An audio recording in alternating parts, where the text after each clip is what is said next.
Padre Santo y Soberano Dios. Amén. Gracias por tu amor y misericordia. Gracias por sustentarnos con tu gran poder. Gracias porque has preservado nuestras vidas y nos tienes aquí alabándote y glorificándote. Gracias, Señor, por cuidar de nuestra familia, de nuestros hijos, nietos, esposas, esposos. Gracias, Señor, porque tú has sido fiel con nosotros. Amén. Ahora reconocemos tu grandeza, tu gran poder, y por eso estamos aquí, para exaltar aún a tu nombre. Y Padre, te pedimos que también nos des no solamente el deseo de exaltarte, sino la humildad para aceptar tu palabra tal como venga. Amén. Señor, en tus manos nos ponemos y pedimos que tu palabra pueda penetrar en nuestro ser, transforme, Señor, nuestra manera de ver las cosas y nos ayudes para estar preparados para tu segunda venida. Te lo pedimos en el nombre de Jesús. Amén. Hoy quiero continuar con los estudios del mensaje de los tres ángeles. Pues son los tres escalones de la plataforma donde todo verdadero adventista debe estar parado. La plataforma de la fe adventista. Para subirnos a ella se necesita de esos tres escalones, como son el mensaje del primero, segundo y tercer ángel. Voy a hacer, como siempre, estos estudios parte del seminario profético La Revelación de Jesucristo, que en su tema número 51 voy a tratar ahora, el cual trata del primer escalón de los tres de la plataforma de la fe adventista, como es el mensaje del primer ángel, que en su séptima parte quiero tratar nuevamente esta mañana. Abramos la Biblia en Apocalipsis 14, versículos 6 y 7. Apocalipsis 14, versículos 6 y 7. Dice la Escritura: vi volar por en medio del cielo a otro ángel que tenía el evangelio eterno para predicarlo a los moradores de la tierra, a toda nación, tribu, lengua y pueblo, diciendo a gran voz: temed a Dios y dadle gloria, porque la hora de su juicio ha llegado, y adorad a aquel que hizo el cielo y la tierra, el mar y las fuentes de las aguas. Una vez más, como lo he hecho en los pasados sábados, quiero llamar su atención a los cuatro aspectos que son parte del evangelio eterno que anuncia el primer ángel, como son el temor a Dios, la gloria a Dios, el juicio de Dios y la adoración a Dios. Todos ellos son parte de las buenas nuevas del evangelio. Habiendo estudiado ya las buenas nuevas tocante al temor de Dios y la gloria a Dios, permítanme estudiar ahora la buena nueva de que la hora de su juicio ha llegado. ¿El juicio de quién? El juicio de Dios. Con esta buena nueva dio inicio el movimiento adventista. Este es el mensaje que provocó un gran despertar allá por los años 1800 a 1844. Los heraldos de aquel primer mensaje, se debe hacer justicia mencionándolos esta mañana, pues no puede usted conocer el mensaje de los tres ángeles sin saber cómo comenzó todo, sin saber quiénes fueron los primeros que predicaron el mensaje del primer ángel. Estos se inspiraron en un hombre que, como Martín Lutero en el catolicismo, también fue tocado por Dios para hablar del tema de la segunda venida de Cristo. Interesante que mientras Martín Lutero, el Señor lo usó para promover y defender la justificación por la fe, otro hombre, como fue el sacerdote Manuel Lacunza, Dios lo usó para hablar de que Cristo venía muy pronto. Oh, hermanos y hermanas, este fue el primero de los heraldos. A este le siguió otro predicador muy famoso llamado Eduardo Irving, un predicador inglés. Y se les unió también el predicador judío José Wolf, y más tarde el predicador americano Guillermo Miller, y muchos otros. Se dice que por lo menos habían 700 predicadores en el mundo predicando al mismo tiempo que Cristo venía pronto. Oh, hermanos y hermanas, dentro de ellos inclusive habían niños allá en Escandinavia, especialmente en el país de Suecia, que entre los años 1842 a 1843 predicaban de la segunda venida de Cristo como algo inminente y que a manera de juicio llegaba a este mundo. Algunos de todos estos heraldos, como fue el caso de los seguidores de Guillermo Miller, la predicación de las buenas nuevas de la venida de Jesús lo llevó a fijar una fecha para que ese acontecimiento tuviera lugar, como fue el 22 de octubre de 1844. Esto lo hicieron basados en el estudio de la profecía más larga de la Biblia de Daniel 8:14, como es la de las 2300 tardes y mañanas o días, las cuales proféticamente equivalen a 2300 años, comenzando desde el año 457 antes de Cristo. Como dicha profecía dice que al final de ese periodo el santuario sería purificado, y eso en los servicios del santuario terrenal que Dios mandó construir en el desierto ocurría en el día de la expiación, lo cual equivalía a un juicio para los israelitas. Los milleritas, entonces, como se le conocía a los seguidores de Guillermo Miller, descubrieron que las 2300 tardes y mañanas proféticas, es decir, los 2300 años, terminaban, como ya dije, el 22 de octubre de 1844 de nuestra era, con el juicio final que tomaría lugar, decían ellos, en la segunda venida de Cristo en esa fecha. Todos los predicadores mencionados y sus colaboradores limitaron el juicio a la venida de Cristo y no tomaron en cuenta que el juicio final consta de 4 etapas, de las cuales la venida de Cristo es solo una. Y cuando hablamos de las 4 etapas del juicio, son, número 1, la que toma lugar antes de la venida de Cristo, conocida como juicio investigador. Número 2, la que toma lugar en ocasión de la segunda venida de Cristo, conocida como juicio ejecutivo previo. La que toma lugar durante el milenio, conocida como juicio de comprobación. Y la que toma lugar al fin del milenio, cuando se da la sentencia final, conocida como juicio ejecutivo definitivo.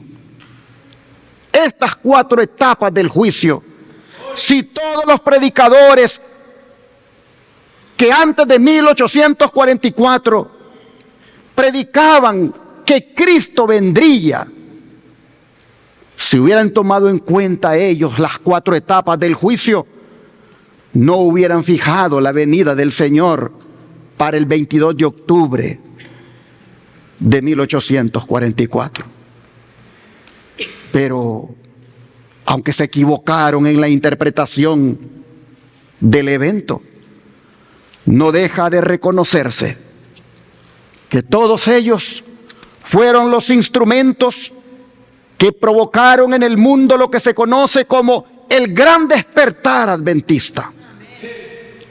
Un testigo que participó de aquella experiencia, como fue la mensajera del Señor, Elena White, nos dice de estos heraldos del primer mensaje angelical, nos dice varias cosas que me gustaría tuvieran la paciencia y el esfuerzo de poder fijar sus ojos en la pantalla, para que ustedes puedan saber cómo los primeros heraldos del primer mensaje angélico fueron usados por Dios. Parte esta mensajera del Señor diciéndonos que en la profecía del primer mensaje angélico, en el capítulo 14 del Apocalipsis, se predice un gran despertamiento religioso bajo la influencia de la proclamación de la próxima venida de Cristo. Se ve un ángel volando en medio del cielo, teniendo un evangelio eterno que anunciar a los que habitan sobre la tierra y a cada nación, tribu, lengua y pueblo. A gran voz proclama el mensaje: temed a Dios y dadle gloria, porque ha llegado la hora de su juicio, y adorad al que hizo el cielo y la tierra, el mar y las fuentes de las aguas.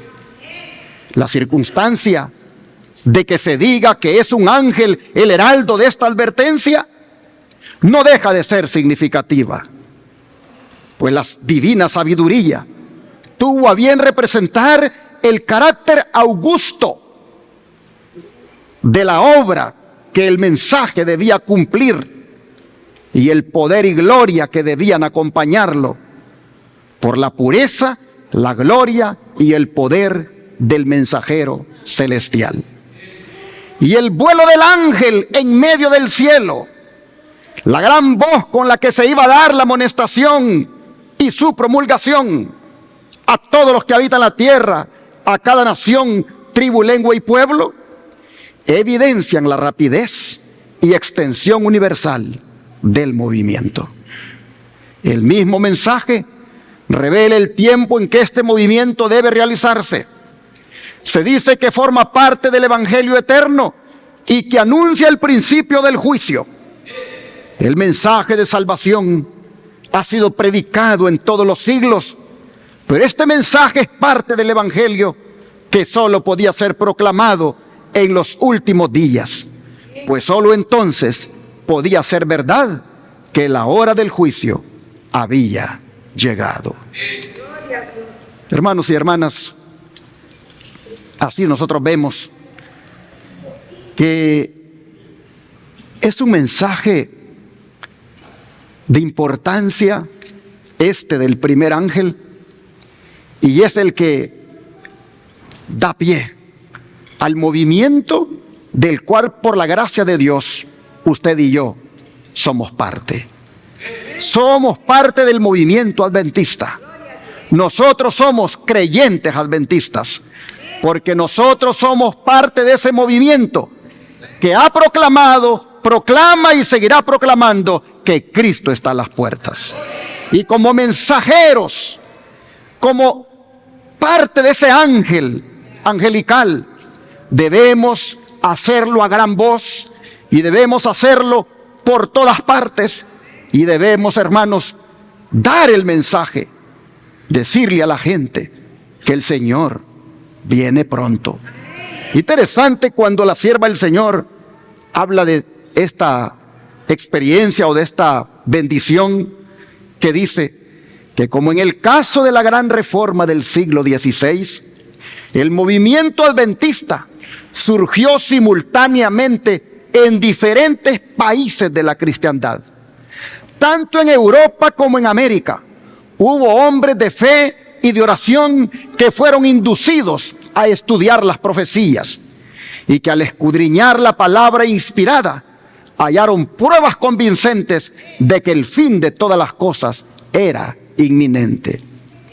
¿Cómo era posible que a partir de Manuel Acunza empezaran en diferentes países de Europa, en diferentes países cristianos, diferentes siervos predicando de que Cristo se acercaba sin que estos tan siquiera se conocieran o que tan siquiera se pusieran de acuerdo? No cabe duda que era un movimiento dirigido por Dios. Sigue diciendo, en diferentes países había grupos aislados de cristianos que por solo el estudio de las Escrituras llegaron a creer que el advenimiento del Señor estaba cerca. Estoy leyendo en El conflicto de los siglos, desde las páginas 356 en adelante, del capítulo titulado El gran despertar religioso. Y sobre este hombre, sobre este pionero del movimiento adventista, sobre este sacerdote, inclusive jesuita, el don de profecía nos dice lo siguiente: en la América del Sur, en medio de la barbarie y de la superchería de los ministros de la religión, el jesuita chileno Lacunza se abrió camino hasta las Sagradas Escrituras y allí encontró la verdad de la próxima vuelta de Cristo. Impelido a dar el aviso, pero deseando no obstante librarse de la censura de Roma, publicó sus opiniones bajo el seudónimo de Rabí Ben Ezra, dándose por judío convertido. Y aquí me gustaría hacer una pausa para decirles que eso de Rabí Ben Ezra fue solamente para ocultar su identidad, pues de otra manera la Inquisición que para esos días operaba por parte del catolicismo podía hacer de él otra víctima más. Llama la atención que estudiando las Escrituras, como Lutero lo hizo un día en el asunto de la justificación por la fe, Manuel Acunza encuentra, según las profecías bíblicas, que Cristo estaba para venir allí de los años 1800 en adelante, y escribió un libro que se llamó Venida del Mesías en gloria y majestad. Ese libro tenía prácticamente todo el discernimiento, toda la profundidad de sus estudios y todo, hermanos, todo lo que él quería decirle al mundo en relación a que se prepararan para la venida de Cristo. Manuel Acunza fue exiliado y tuvo que irse a Italia, y allá estuvo hasta que murió en una ciudad llamada Imola. Pero su libro en alguna manera, hermanos, comenzó a publicarse y la gente lo comenzó a comprar y comenzó a leerlo, y miraban cómo este hombre desglosaba la profecía bíblica y mostraba la venida de Cristo como algo inminente, de manera que comenzó a haber un despertar. Dice que este hombre, Lacunza, vivió en el siglo XVIII, pero fue tan solo hacia 1825 cuando su libro fue traducido al inglés en Londres. Su publicación contribuyó a aumentar el interés que se estaba despertando ya en Inglaterra por la cuestión del segundo advenimiento. ¿Quién estaba en Inglaterra hablando de esto? ¿Quién estaba siendo usado en Inglaterra? Ni más ni menos que Eduardo Irving, ese predicador inglés que, motivado por el libro de Manuel Acunza, vino y lo tradujo a dicho idioma, al inglés, para que estuviera al alcance de todo Inglaterra. Hermanos y hermanas, Eduardo Irving fue un predicador a la alta sociedad de Londres con mucha influencia. Se dice que una vez predicó al aire libre ante 12,000 personas en Escocia, predicándoles el mensaje del primer ángel. Pero si hay un hombre con una historia brillante relacionada a la proclamación del mensaje del primer ángel, es ni más ni menos que el doctor José Wolf. De él el don de profecía dice unas cosas maravillosas que, para no arruinar el relato diciéndolo con mis palabras u omitiendo algunos datos interesantes, prefiero mejor ponerlo en la pantalla para los que les gusta ilustrarse con la lectura. Dice de José Wolf que en 1821, 3 años antes, después de haber llegado Miller a su modo de interpretar las profecías que fijan el tiempo del juicio, el doctor José Wolf, el misionero universal, empezó a proclamar la próxima venida del Señor. Wolf había nacido en Alemania de origen israelita, pues su padre era rabino. Desde muy temprano se convenció de la verdad de la religión cristiana. Dotado de inteligencia viva y dada a la investigación, solía prestar profunda atención a las conversaciones que se oían en casa de su padre, mientras que diariamente se reunían piadosos correligionarios para recordar las esperanzas de su pueblo, la gloria del Mesías venidero y la restauración de Israel. Pero póngale atención a esto, hermanos, porque aquí es donde empieza el Señor a obrar en José Wolf, que es un judío. Él no es cristiano, él es un alemán de nacimiento, pero de origen judío por sus padres, y por lo tanto está formado como judío. Dice que un día, cuando el niño oyó mencionar a Jesús de Nazaret, preguntó quién era. Un israelita del mayor talento, le contestaron.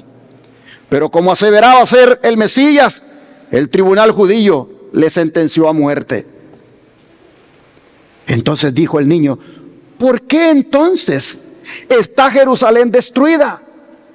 ¿Y por qué estamos cautivos? Recuerden que ellos están en Alemania. Ay, contestó el padre, es porque los judíos mataron a los profetas.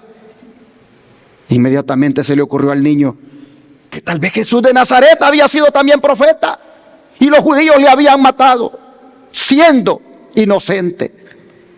Y este sentimiento era tan vivo que, a pesar de haberle sido prohibido entrar en las iglesias cristianas, a menudo se acercaba a ellas para escuchar la predicación. Cuando tenía apenas 7 años, habló un día con jactancia a un anciano cristiano vecino suyo del triunfo futuro de Israel y del advenimiento del Mesías. El anciano le dijo entonces con bondad: querido niño, te voy a decir quién fue el verdadero Mesías. Fue Jesús de Nazaret, a quien tus antepasados crucificaron, como también habían matado a los antiguos profetas. Anda a casa y lee el capítulo 53 de Isaías y te convencerás de que Jesucristo es el Hijo de Dios. No tardó, dice el niño, en convencerse. Se fue a casa y leyó el pasaje correspondiente, maravillándose al ver cuán perfectamente se había cumplido en Jesús de Nazaret. ¿Serían verdad las palabras de aquel cristiano? El muchacho pidió a su padre que le explicara la profecía, pero éste lo recibió con tan severo silencio que nunca más se atrevió a mencionar el asunto. Pero el incidente ahondó su deseo de saber más de la religión cristiana. Cristo, hermanos, Cristo estaba naciendo en el corazón de José Wolf. Un judío se estaba convirtiendo en cristiano. Sigue diciendo: al aceptar la gran verdad del primer advenimiento de Cristo como varón de dolores, experimentado en quebranto, recuerden que lo mandaron a leer Isaías 53, Wolf comprendió que las profecías presentan con igual claridad su segundo advenimiento en poder y gloria. Y mientras trataba de conducir a su pueblo a Jesús de Nazaret como al prometido y a presentarle su primera venida en humillación como un sacrificio por los pecados de los hombres, le hablaba también de su segunda venida como Rey y Libertador. Jesús de Nazaret, decía Joseph Wolf, el verdadero Mesías, cuyas manos y pies fueron traspasados, que fue conducido como cordero al matadero, que fue varón de dolores y experimentado en quebranto, que vino por primera vez después que el cetro fue apartado de Judá y la vara de gobernador de entre sus pies. Ese, dice, vendrá por segunda vez en las nubes del cielo y con trompeta de arcángel. ¿Qué fue lo que convirtió a José Wolf en cristiano? La lectura del capítulo 53 de Isaías. Allí él encontró a Cristo como el Cordero de Dios. Allí él abrazó a Jesús como su Salvador. Y de ahí comenzó a estudiar y se empapó de la doctrina de Jesús. Llegó a ver que el Cristo que murió es un Cristo que también vendrá. Y comenzó a proclamarlo. Oh, sigue diciendo, Wolf creía inminente la venida del Señor. Según su interpretación de los periodos proféticos, la gran consumación debía verificarse en fecha no muy diferente de la señalada por Miller. A los que se fundaban en el pasaje de que el día y la hora nadie sabe, para afirmar que nadie podía saber nada respecto a la proximidad del advenimiento, Wolf les contestaba: ¿dijo el Señor que el día y la hora no se sabrían jamás? ¿No nos dio señales de los tiempos para que reconociéramos siquiera la proximidad de su venida, como se reconoce la cercanía del estío por la higuera cuando brotan sus hojas? Además, nuestro Señor no dice que la proximidad del tiempo no será conocida, sino que nadie sabe con exactitud el día ni la hora. Dice que se sabrá bastante por las señales de los tiempos para inducirnos a que nos preparemos para su venida, así como Noé preparó el arca. Así, hermanos, podríamos pasar horas y horas leyendo sobre este precursor del mensaje del primer ángel, pero dejaríamos de mencionar a los niños predicadores de Suecia, para ser más específico, porque allá en Escandinavia habían 3 países, o hay, mejor dicho, 3 países, como son Noruega, Dinamarca y Suecia. Pero para ser más específico, los niños de este país, ellos, hermanos, también fueron usados. Al mismo tiempo que Manuel Acunza, más tarde Edward Irving, José Wolf y otros más, estos niños también fueron usados para predicar la inminencia de la venida del Señor. De ellos dice lo siguiente: el mensaje del advenimiento fue proclamado también en Escandinavia y despertó interés por todo el país. Muchos fueron turbados en su falsa seguridad, confesaron y dejaron sus pecados y buscaron perdón en Cristo. Pero el clero de la iglesia oficial se opuso al movimiento, y debido a su influencia, algunos de los que predicaban el mensaje fueron encarcelados. En muchos puntos donde los predicadores de la próxima venida del Señor fueron así reducidos al silencio, plugo a Dios enviar el mensaje de modo milagroso por conducto de niños pequeños. Como eran menores de edad, la ley del Estado no podía impedírselo y se les dejó hablar sin molestarlos. El movimiento cundió principalmente entre la clase baja y era en las humildes viviendas de los trabajadores donde la gente se reunía para oír la amonestación. Los mismos predicadores infantiles eran en su mayoría pobres rústicos. Algunos de ellos no tenían más de 6 a 8 años de edad. Y aunque sus vidas testificaban que amaban al Salvador y que procuraban obedecer los santos preceptos de Dios, no podían dar prueba de mayor inteligencia y pericia que las que se suelen ver en los niños de esa edad. Sin embargo, cuando se encontraban ante el pueblo, era de toda evidencia que los movía una influencia superior a sus propios dones naturales. Su tono y sus ademanes cambiaban y daban la amonestación del juicio con poder y solemnidad, empleando las palabras mismas de las Sagradas Escrituras: temed a Dios y dadle gloria, porque ha llegado la hora de su juicio. Reprobaban los pecados del pueblo, condenando no solamente la inmoralidad y el vicio, sino también la mundanalidad y la apostasía, y exhortaban a sus oyentes a huir de la ira venidera. La gente oía temblando. El espíritu convincente de Dios hablaba a sus corazones. Muchos eran inducidos a escudriñar las santas escrituras con profundo interés. Los intemperantes y los viciosos se enmendaban, otros renunciaban a sus hábitos deshonestos, y se realizaba una obra tal que hasta los ministros de la iglesia oficial se vieron obligados a reconocer que la mano de Dios estaba en aquel movimiento. Dios quería que las nuevas de la venida del Salvador fuesen publicadas en los países escandinavos. Y cuando las voces de sus siervos fueron reducidas al silencio, puso su espíritu en los niños para que la obra pudiera hacerse. Cuando Jesús se acercó a Jerusalén, seguido de alegres muchedumbres, que con gritos de triunfo y ondeando palmas le clamaron: Hijo de David, los fariseos envidiosos le intimaron para que hiciera callar al pueblo.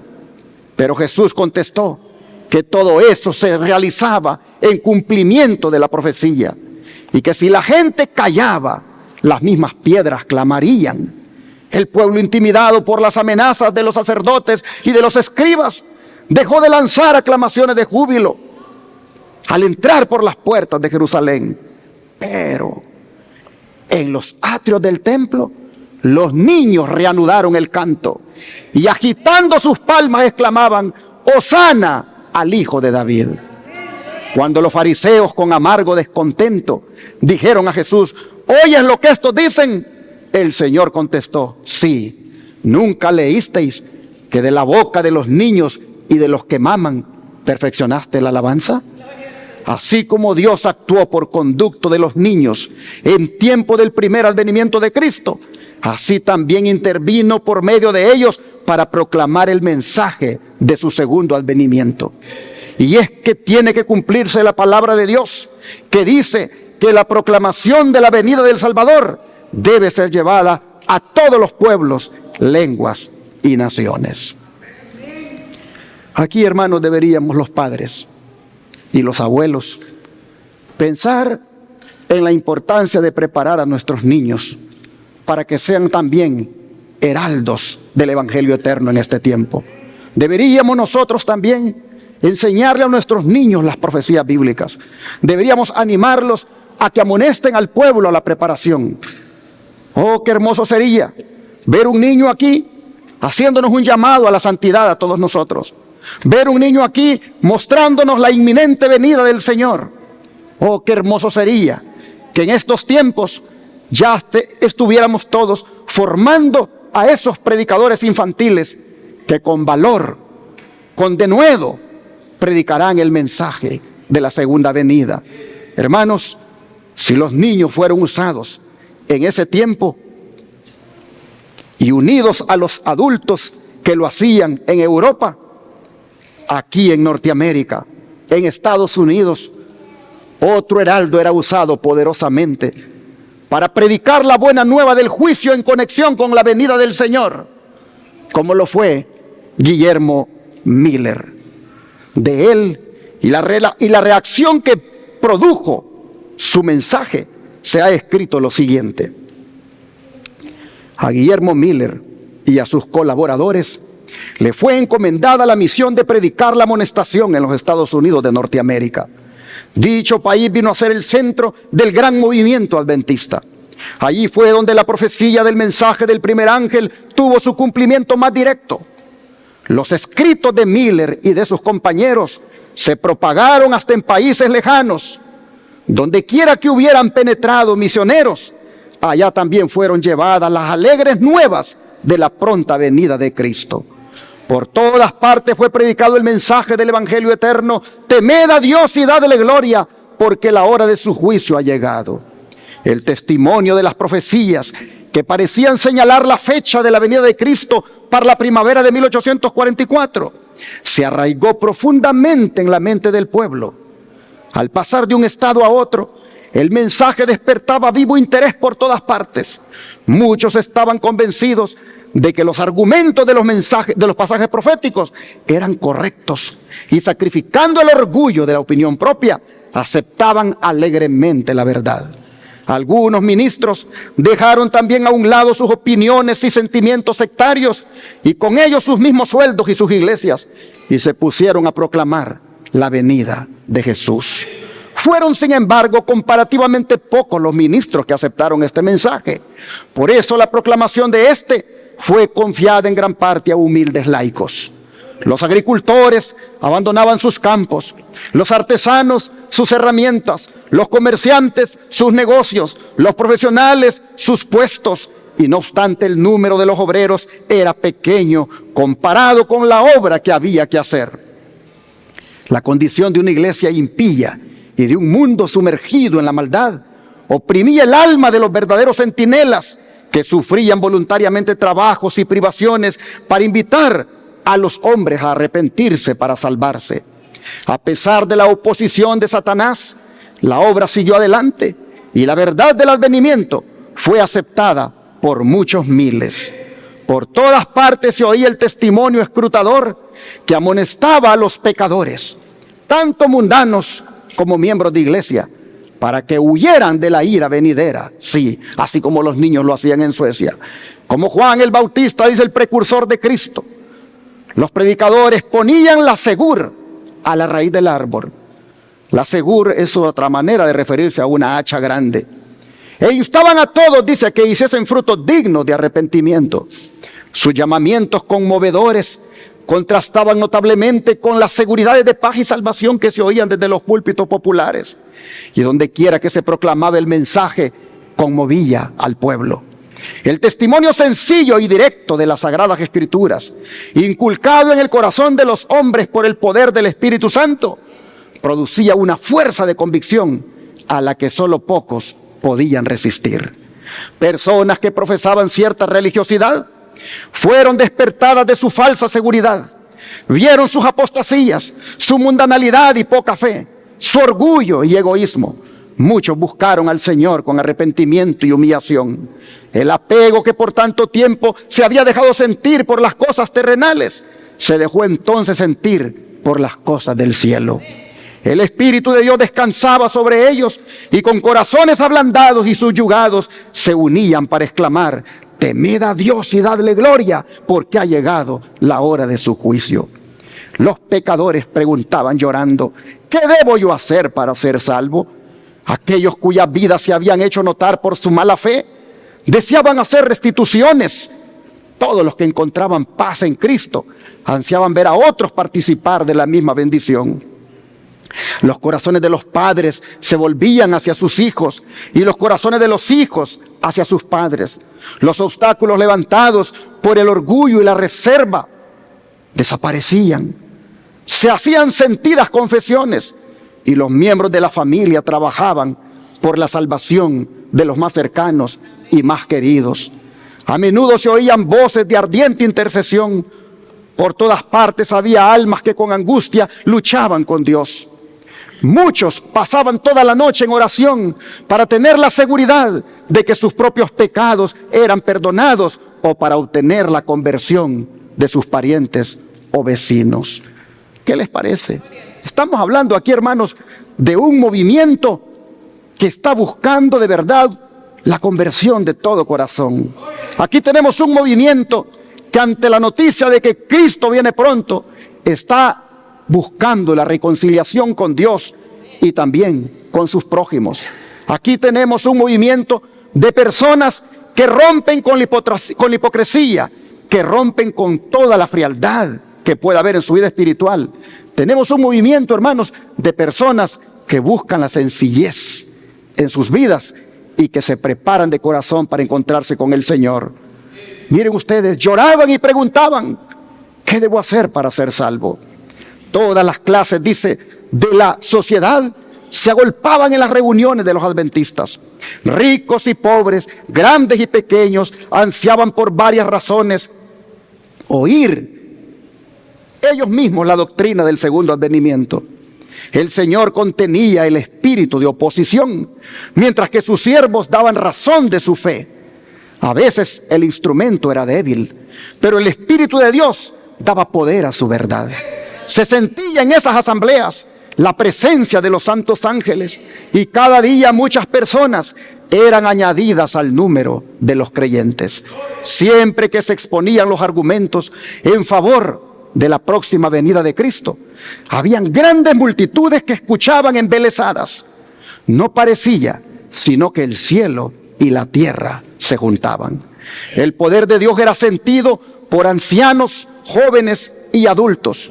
Los hombres volvían a sus casas cantando alabanzas y sus alegres acentos rompían el silencio de la noche.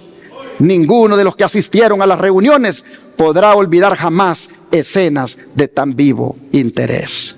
Así el conflicto de los siglos se explaya en ese capítulo, un gran despertar religioso, comentándonos la experiencia de aquellos adventistas que abrazaron el mensaje del primer ángel y se preparaban para la venida del Señor, porque limitaron el juicio de Dios a la segunda venida de Cristo.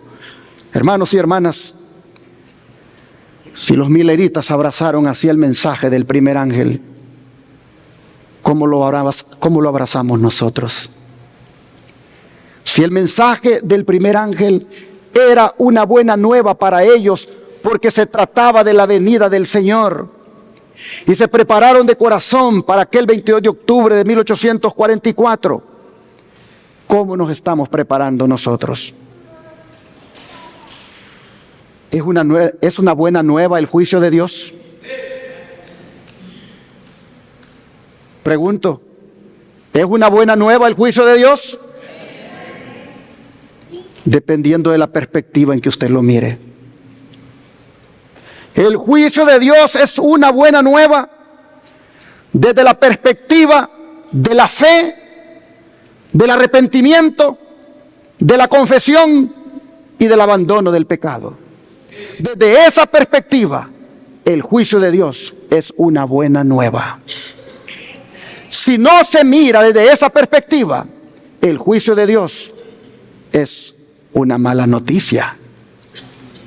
De manera, hermanos y hermanas, que partiendo de que nosotros tenemos fe en el Señor Jesucristo, partiendo de que nosotros nos hemos arrepentido, hemos confesado nuestros pecados y los hemos abandonado, partiendo de allí, el juicio de Dios es el evangelio eterno para nosotros. El juicio de Dios son las buenas nuevas del evangelio. Nadie debería predicar el evangelio si no le predica a la gente del juicio de Dios. Nadie debería de predicar el evangelio si no lo acompaña del temor a Dios, de la gloria a Dios, del juicio de Dios y de la adoración a Dios. Estos son aspectos del evangelio eterno. Estos son aspectos de las buenas nuevas del evangelio. Y el juicio de Dios, hermanos, era algo que aquellos pioneros adventistas lo vieron como una buena nueva, porque Jesús venía para hacerles justicia, porque Jesús venía para ser su juez. Solo que el Señor no vino. No vino donde ellos lo esperaban. Es decir, no vino aquí a la tierra, sino que vino al lugar santísimo del santuario celestial. Vino a su Padre para dar inicio a la primera etapa del juicio. Leamos sobre esa venida en Daniel 7, versículos 9 y 10. Daniel 7, versículos 9 y 10. Estuve mirando hasta que fueron puestos tronos, y se sentó un anciano de días, cuyo vestido era blanco como la nieve, y el pelo de su cabeza como lana limpia. Su trono llama de fuego, y las ruedas del mismo fuego ardiente. Un río de fuego procedía y salía de delante de él. Millares de millares le servían, y millones de millones asistían delante de él. El juez se sentó y los libros fueron abiertos. Impresionante escena de juicio.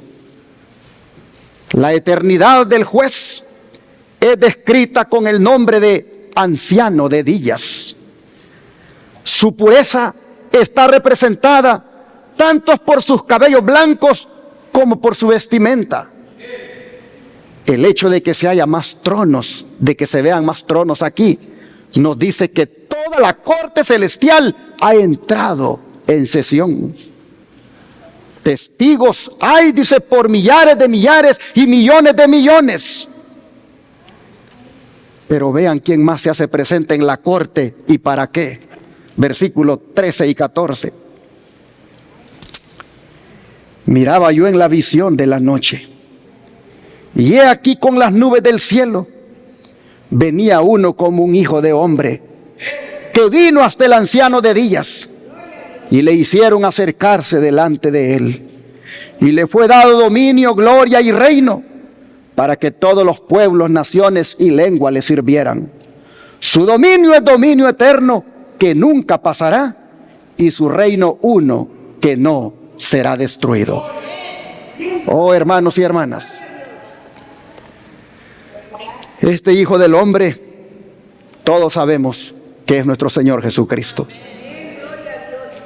Es aquí donde Jesús vino, el 22 de octubre de 1844. Vino para participar del juicio. Desde entonces el Señor es nuestro abogado, pero también es nuestro juez. Y esto es una buena noticia para el creyente. ¿O acaso no es una buena noticia de que tu juez sea al mismo tiempo tu abogado? Por eso es que he presentado el juicio de Dios como parte del Evangelio eterno. Porque el juicio de Cristo se aparece, es un juicio que se hace a favor de los redimidos. Es un juicio donde Él elige a sus súbditos que han de vivir para siempre con Él. Es un juicio a favor de todo aquel que ha depositado su confianza en Él. El juicio del cual estamos hablando no es un juicio para los impíos, es un juicio para la casa de Dios. Es un juicio para los que habitamos en la casa de Dios. Y como repito, si nosotros lo miramos desde la perspectiva de la fe, del arrepentimiento del pecado, de la confesión y del abandono del mismo, oh hermanos y hermanas, el juicio es de las mejores noticias que puede haber para nosotros. El don de profecía dice la prédica de una fecha precisa para el juicio en la proclamación del primer mensaje fue ordenada por Dios. El cómputo de los periodos proféticos en que se basa ese mensaje, que colocan el fin de los 2300 días en el otoño de 1844, permanece firme sin impugnación. El profeta Daniel dice: estuve mirando hasta que fueron puestos tronos, y se sentó un anciano de días, cuyo vestido era blanco como la nieve, y el pelo de su cabeza como lana limpia. Su trono llama de fuego, y las ruedas del mismo fuego ardiente. Un río de fuego procedía y salía delante de él. Millares de millares le servían, y millones de millones asistían delante de él. El juez se sentó, y los libros fueron abiertos. Así se presentó a la visión del profeta el día grande y solemne en que los caracteres y vidas de los hombres habrán de ser revisados ante el juez de toda la tierra, y en el que a todos los hombres se los recompensará conforme a sus obras. El anciano de días es ¿quién? Dios el Padre. Pues el salmista dice que antes que nacieran los montes y formaras la tierra y el mundo, desde el siglo y hasta el siglo, tú eres Dios. Es Él, origen de todo ser y fuente de toda ley, quien debe presidir en el juicio. Y millares de millares y millones de santos ángeles, como ministros y testigos, están presentes en ese gran tribunal que hemos leído aquí en Daniel 7. Y he aquí, dice, con las nubes del cielo venía uno como un hijo de hombre, que vino hasta el anciano de días, y le hicieron acercarse delante de él, y le fue dado dominio, gloria y reino, para que todos los pueblos, naciones y lenguas le sirvieran. Su dominio es dominio eterno, que nunca pasará, y su reino uno, que no será destruido.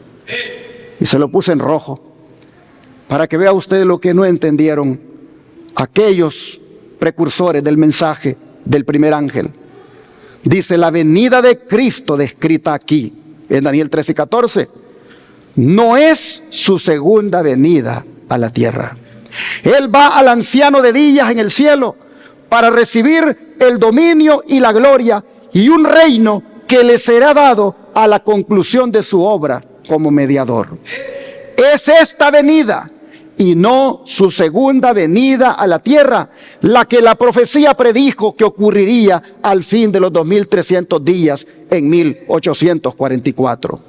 Acompañado por ángeles celestiales, nuestro gran sumo sacerdote entra en el lugar santísimo y allí, en la presencia de Dios, da inicio a los últimos actos de su ministerio. ¿En beneficio de quién? ¿Esto es buena noticia o no es buena noticia? Se lo puse en rojo. Dice, da inicio a los últimos actos de su ministerio en beneficio del hombre. Cumplir la obra del juicio investigador y hacer expiación por todos aquellos que resulten tener derecho a sus beneficios. Cristo en su santuario, página 112. ¿Para qué ha llegado Cristo a la sala del juicio? ¿Para qué ha llegado Cristo a la sala del tribunal? Ha llegado, dice, para dar inicio a los últimos actos de su ministerio en beneficio de nosotros. Y ha llegado allí para hacer expiación de todos aquellos que resulten tener derecho a sus beneficios. Les pregunto, ¿qué es lo que nos da derecho a sus beneficios? ¿Qué es lo que nos da derecho? Lo único que nos da derecho a sus beneficios es la fe en su gran sacrificio expiatorio. Lo único que nos da derecho es la fe en su sangre derramada. Lo único que nos da derecho es la fe en su gracia y en su perdón. Y aquellos que se han apropiado de sus méritos, aquellos que se han apropiado de su gracia, aquellos que se han apropiado de su gran sacrificio expiatorio, tienen el derecho para que Él entonces, por su misma gracia, les limpie de todo pecado. De manera, hermanos, que el Señor ha entrado a la sala del juicio, ha entrado a la sala del tribunal para hacer una limpieza, para ir con su sangre derramada, limpiando a todos aquellos que le han aceptado como su único y suficiente Salvador. Si tú le has aceptado como tal y vives para servirle y estás gozándote en su nombre y eres obediente a sus mandamientos y vives preparándote para encontrarte con Él, no tienes que tenerle ningún miedo al juicio, porque el juicio no es en contra tuya, sino a favor tuyo. Todo depende de la perspectiva en la cual tú lo mires. Jesús ha llegado al juicio y aquellos que han hecho de Jesús su abogado y su amigo, ¿qué pueden esperar de Él como su juez? Vean lo que Jesús dice en el Evangelio de Juan 5, versículos 22 al 24. Juan 5, versículos 22 al 24.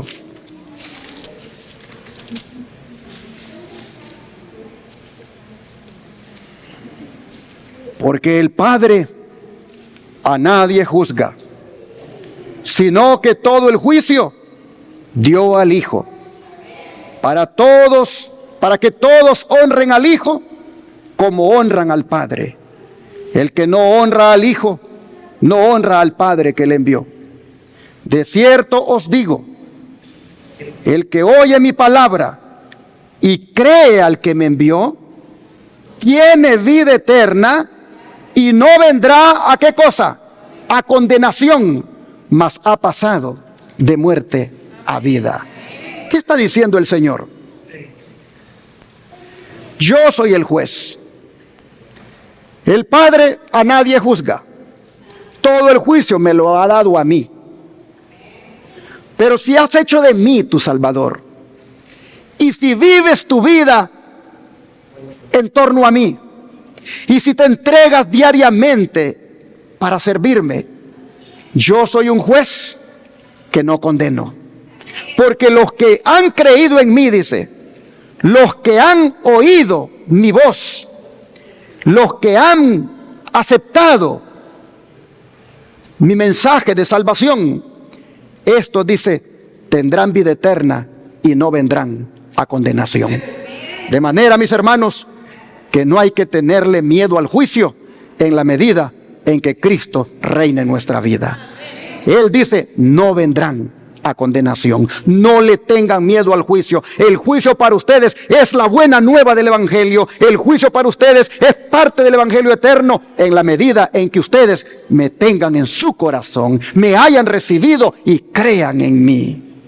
Mire Juan 5:30 lo que dice. Versículo 30, aquí estábamos en capítulo 5, pero ahora el versículo 30. El verso 24 y el 30 dice, no puedo yo hacer nada por mí mismo. Según oigo, así juzgo. Y mi juicio, ¿cómo es?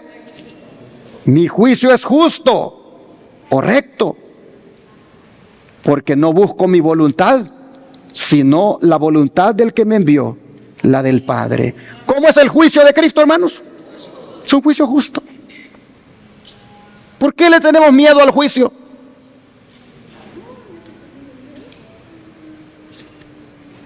Seamos sinceros. ¿Quién está preparado para enfrentar el juicio?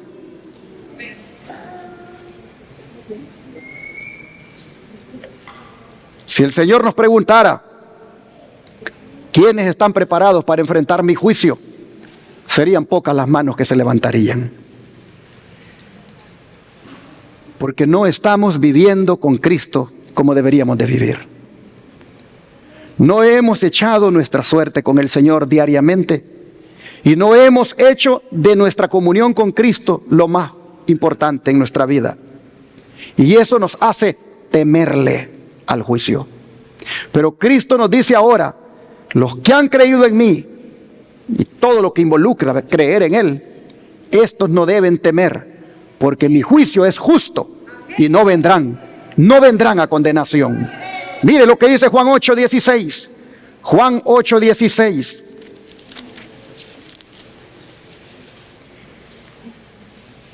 Y si yo juzgo, mi juicio es como dice, verdadero, porque no soy yo solo, sino yo y el que me envió, el Padre. Aquí Él está diciendo que su juicio es como verdadero. De manera, mis hermanos, que ante la noticia de que la hora de su juicio ha llegado, como está ahí en la pantalla, ante esa buena nueva de que la hora de su juicio ha llegado, yo creo que nosotros debemos prepararnos para enfrentarlo individualmente. Porque desde 1844 para acá, ese juicio se está celebrando. Y si comienza primero por la casa de Dios, esto, como lo vamos a ver en otros estudios, ha comenzado desde aquellos hijos de Dios, de Adán hasta acá, y que ya murieron, para pasar en algún momento a juzgar a los vivos. Hermanos y hermanas, debemos hacer de Cristo lo que dice Primera de Juan, capítulo 2, versículo 1. Primera de Juan, capítulo 2, versículo 1.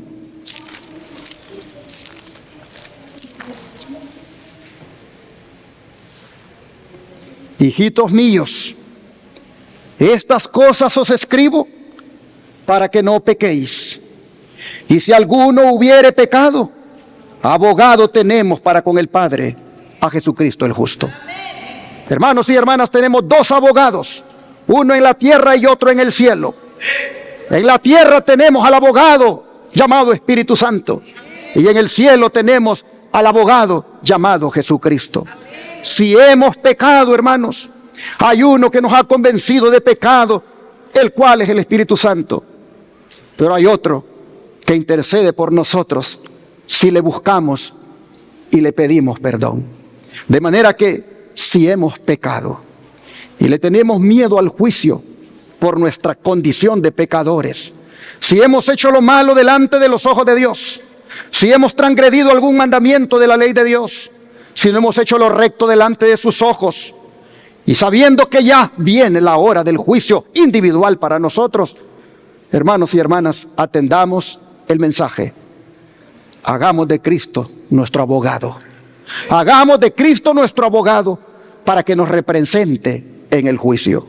Así he querido este día, como una primera parte de lo que constituye la buena nueva del Evangelio eterno, como es la hora de su juicio ha llegado, he querido, hermanos, dejar como plataforma o como inicio, haciéndole justicia a los primeros heraldos de aquel mensaje o de este mensaje, como fueron los que mencioné, y también el llamado a confiar en este juicio, porque Jesús está allí para representarnos a cada uno de nosotros. Hermanos y hermanas, el entusiasmo, la alegría con la que predicaron nuestros pioneros adventistas, el ánimo, lo contentos que estaban porque Cristo venía, asociando el juicio con la venida del Señor.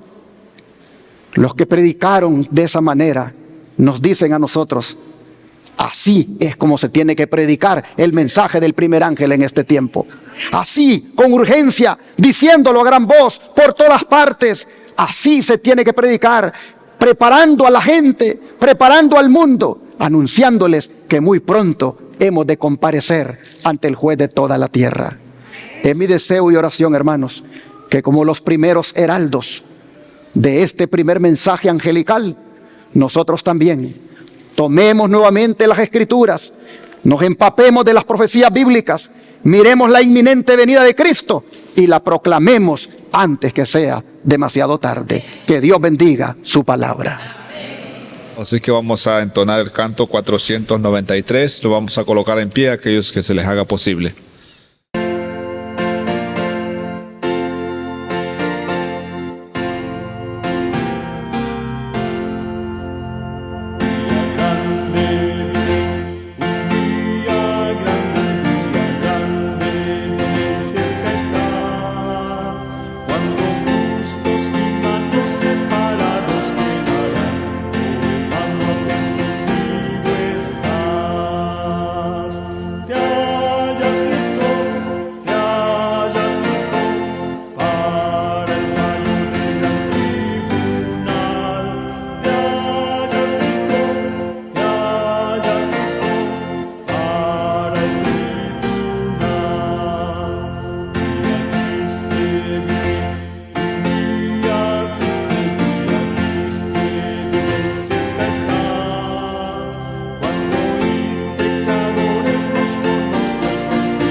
El plan de Dios es que estemos listos, y todos los días. Así que, hermanos, sería bueno que hagamos una decisión, y es la de romper ya completamente con el pecado que nos invade y que algunas veces hasta nos deleitamos en él, sabiendo nosotros que Cristo está a las puertas, sabiendo nosotros que deberíamos de estar listos. Bueno es, mis hermanos, que hagamos una decisión esta mañana, como es la de consagrarnos de verdad al Señor y de volver a la sencillez y humildad cristiana. Este es el tiempo, hermanos, cuando deberíamos, como los mileritas, como los pioneros adventistas, examinar nuestras vidas. Y como dijo el apóstol Pablo, examinarnos para ver si estamos en la fe. Y al evaluarnos y mirar que hay mucha cosa del mundo en nosotros, que hay mucha cosa que nos hace aferrarnos a este mundo y que nos puede inclusive llevar a la perdición, hermanos, decidamos romper con todo eso y, como dice el apóstol, vestirnos de la sencillez de Cristo. Vamos a orar para que el Señor nos ayude a estar listos para cuando nuestro nombre sea tomado en el juicio que se está llevando a cabo.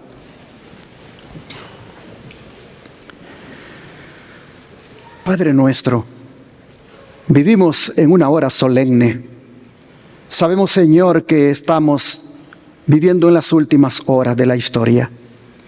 En algún momento, Señor, en este juicio que se está llevando a cabo, nuestro nombre será tomado y se dará un fallo.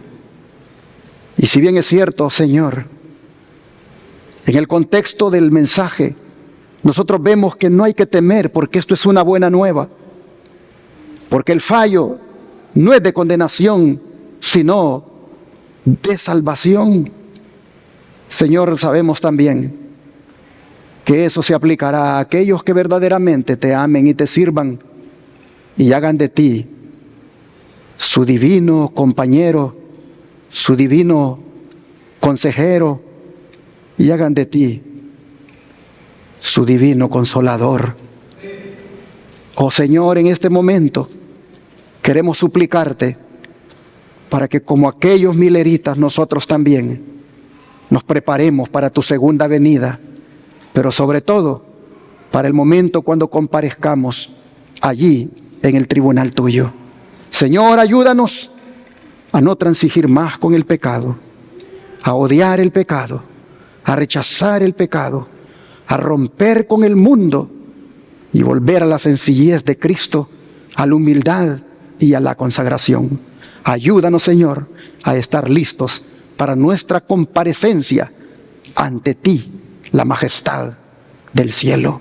Gracias por hacernos ver estas cosas, y en tu nombre, Señor, nos hemos de preparar y con tu ayuda estaremos listos. En el nombre de Jesús.